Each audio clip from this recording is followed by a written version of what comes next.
La palabra de Dios es tan importante en la vida del cristiano como lo es el alimento diario para nuestro cuerpo. Estudia con nosotros el capítulo del día en Reavivados por su palabra.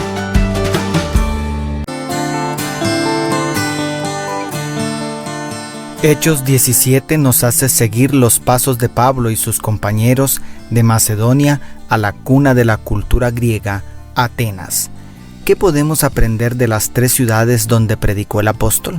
Primero, Tesalónica. Después de pasar brevemente por Anfípolis y Apolonia, habiéndose quedado Lucas en Filipos, Pablo y sus 2 compañeros llegaron a Tesalónica, donde, como acostumbraba, el apóstol predicó en la sinagoga local por 3 sábados consecutivos, presentando intrépidamente a Jesús como el Mesías, según los versos 1 al 3. ¿Cuáles fueron los resultados? Algunos de ellos creyeron y se juntaron con Pablo y con Silas.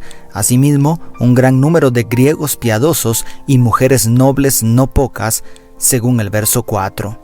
Pero, agrega el verso 5 de la Biblia de Jerusalén, los judíos, llenos de envidia, reunieron a gente maleante de la calle, armaron tumultos y alborotaron a la ciudad. Con dificultad los recién conversos fueron librados bajo fianza y los misioneros se vieron obligados a huir de noche hacia la siguiente ciudad. Jesús había dicho que las buenas nuevas de su reino muchas veces causarían división, y todo indica que esta historia se repitió en casi todas las ciudades donde llegaba el Evangelio. Si el mensaje de salvación en Cristo divide, ¿de qué lado quieres estar tú? Segundo, Berea. La perseverancia de aquellos hombres se ve claramente en el verso 10. Inmediatamente los hermanos enviaron de noche a Pablo y a Silas hasta Berea. En cuanto llegaron, entraron en la sinagoga de los judíos. La historia de esta ciudad fue muy diferente a las demás, porque estos eran más nobles que los que estaban en Tesalónica, pues recibieron la palabra con toda solicitud, estudiando cada día las Escrituras para ver si estas cosas eran así, según el verso 11. Esta disposición a buscar fervientemente la verdad dio como resultado que muchos de ellos creyeron, y de los griegos, mujeres distinguidas y no pocos hombres, según el verso 12. Sin embargo, cuando los judíos de Tesalónica se enteraron, cargaron su odio 80 kilómetros al suroeste para alborotar a las multitudes en contra de Pablo. De manera que los piadosos hermanos de Berea llevaron al apóstol hasta Atenas por mar, quedando Silas y Timoteo confirmando la fe de los recién conversos. Si los bereanos estudiaban las Escrituras en búsqueda de la verdad, ¿cuánto más lo necesitamos nosotros que vivimos en los días de la confusión babilónica apocalíptica? Y tercero, Atenas. Mientras Pablo los esperaba en Atenas, su espíritu se enardecía viendo la ciudad entregada a la idolatría, declara el verso 16.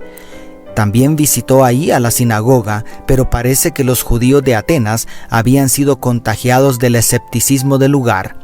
Entonces Pablo va a la plaza y presenta el Evangelio a los filósofos, causando tal curiosidad que fue convocado a presentarse ante el Areópago, donde presentó un sermón erudito, digno de aquellas mentes cultivadas. El mensaje sacudió las entrañas tanto de los epicúreos, cuyo fin último era la búsqueda del placer y la felicidad, como de los estoicos, cuyo propósito era encontrar la perfección moral mediante la fuerza de voluntad propia. Una versión pagana de los fariseos de Jerusalén.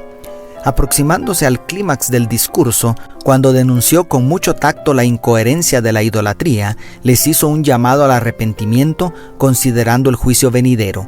El mensajero del Señor fue interrumpido por las burlas de quienes se consideraban mucho más sabios y se vio obligado a salir de en medio de ellos. Gracias a Dios, por lo menos Dionisio y Dámaris creyeron. De esta frustrante experiencia aprendemos que no existen argumentos que puedan vencer el escepticismo y la necia actitud de quienes no quieren creer en Dios. Solo el poder del Espíritu Santo puede quebrantar el endurecido corazón humano. Además, aprendemos que no es bueno el trabajo solitario en la predicación del Evangelio. Aún Pablo sintió la necesidad del apoyo de sus compañeros, por eso encargó que vinieran a él lo más pronto posible en el verso 15. ¿Estás listo? ¿Estás lista para buscar un compañero para predicar? Dios te bendiga. Tu pastor y amigo, Selvin Sosa.